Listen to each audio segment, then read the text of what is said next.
ఒక ఇండిపెండెంట్ సాంగ్‌కి ముందు అన్ని దేశాలు వెళ్ళి తిరగడం అవసరమా అన్న వాళ్ళకి ఏం చెప్తారు మీరు?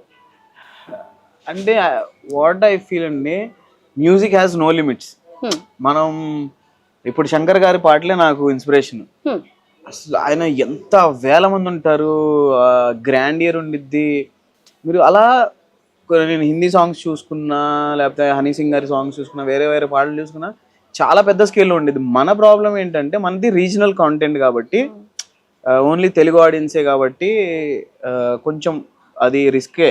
కానీ ఇప్పుడు మీరు చూస్తే ఇండియా వైడ్ ఏ సాంగ్ అన్నా ఒక హిట్ అయిందంటే అది మనమే ఇప్పుడు మలయాళం సాంగ్లకి రీల్స్ అన్ని చేస్తుంటాం. ఆ లిరిక్స్ తెలియదు మనకి, అయినా డాన్స్ చేస్తుంటాం. అవును. సో నా లాస్ట్ సాంగ్ కాదల్ కురిసే అది వేరే వేరే దేశాల్లో ట్రెండ్ అయిపోయి అక్కడి నుంచి ఫారినర్స్ కొంతమంది చేసి, కొంతమంది వేరే కంట్రీస్ నుంచి రీల్స్ చేసి, ఓహ్! అక్కడి నుంచి ఆల్ ద బెస్ట్ అని మాకు కామెంట్స్ వచ్చాయి. ఓహ్! ఇదేంటి నైస్. మన కంట్రీలో కాకుండా వాళ్ళకి లిరిక్స్ రాపోయినా they are enjoying it. Enjoying. Yes. So let's make it. Last time కూడా మేము తెలుగు, తమిళ్, హిందీ అనుకున్నాం. అది ఆల్రెడీ రెడీగా ఉన్న, రిలీజ్ చేయాల. ఈ సాంగ్ కూడా హిందీ, తమిళ్, తెలుగు రిలీజ్ చేస్తున్నాం. ఓహ్! నైస్. సో కొంచెం కొంచెం గ్యాప్ తో రిలీజ్ చేద్దాం. ఫస్ట్ మనం ఫోకస్ తెలుగులో పెడదాము అని చెప్పేసి స్టార్ట్ చేసాం. And everything is going good. అలా అలా ఉంది. చూస్తుంటే ఈ సాంగ్‌కి చాలా ఖర్చు చేస్తున్నారనే అర్థమవుతుంది. అవును. అవుట్‌పుట్ చూస్తుంటే. ఎంత ఖర్చు ఉంటది సాంగ్ మొత్తం?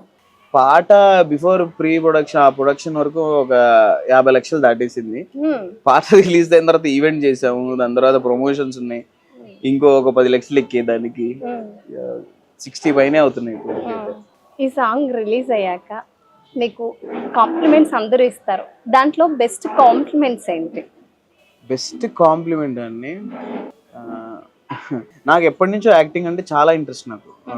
ఇది ఏది చేసినా, షార్ట్ ఫిల్మ్ చేసినా, వెబ్ సిరీస్ చేసినా, సాంగ్ చేసినా అది యాక్టింగ్ కోసమే. సో బిఫోర్ అంటే మనల్ని చూసే విధానం ఒకటి ఉండిద్ది, మనకి తెలుసు మన పొటెన్షియల్ ఏంటో.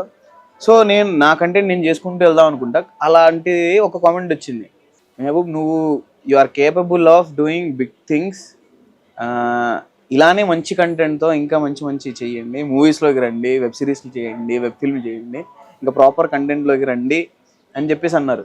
ఇప్పుడు నేను డైరెక్ట్గా నేను అనుకోవటం వేరే, నా ఆడియన్స్ కూడా రావాలి అనుకుంటున్నారు కదా ఏదో ఒక కాంటెంట్తో, మంచి కాంటెంట్తో రమ్మన్నప్పుడు ఐ ఫెల్ట్ హ్యాపీ.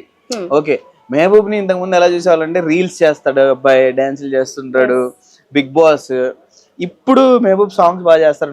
ఇవన్నీ కాకుండా Mehboob has potential for content కూడా, ఒక మంచి సబ్జెక్ట్ తీసుకుని చేయగలడు అనే నమ్మకం వాళ్ళకి వచ్చింది. సో ఆ కామెంట్ నాకు డైరెక్ట్గా నా గుండెలో ఇలా వెళ్ళిపోయింది.